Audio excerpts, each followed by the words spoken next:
to Nerd Index. Today we're reviewing Medalist.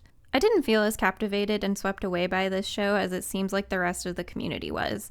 I just didn't experience that spark. The dual protagonist setup was interesting, but Inori's story felt like it was only a conduit to seeing more interesting people than she was. Tsukasa was more intriguing as a character, and I kind of wished that they'd just done a show about his story instead. He was certainly the more interesting character, and it felt like they really thought out his backstory. Although, being only 11, I don't really see how she could have had much more of a backstory than just liked having seen her sister skate and wanting to do it for herself.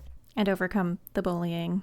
But I cared more about whatever was going on around her, like with Hikaru. Why was June training her? Why was she living with Ryo? We don't know, but I would have liked to know.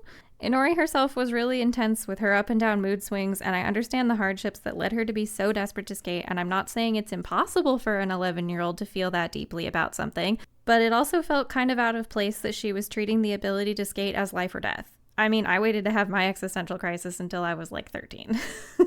I will say that the CGI modeling the show uses for their skating sequences was pretty good. It was generally fluid and more natural than what I'm used to seeing. And it was interesting to see Inori's talent and hard work carry her through the ranks so quickly, even though she had technically started behind the curve of other skaters. However, this was a bit more of a how-to style sports anime, walking through the specific steps to execute a jump, for example, or how exactly to raise your ranks in the badge tests. It was also a bit more low action, low stakes than I was expecting.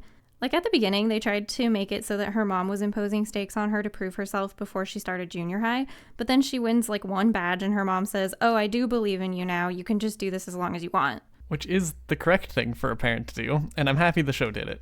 But it feels like they could have had her watch her skate sooner, and that wouldn't have felt as dragged out. But after that, it's just Inori self-imposing a goal of competing in the novice division, but nothing would actually go wrong if she didn't make it, so the stakes just kind of went away after that. I don't want this to come off as if I hated the show or I can't understand how people would like it. I do honestly agree that the production quality was high. I just didn't feel like the story connected with me, so it's a 7 out of 10.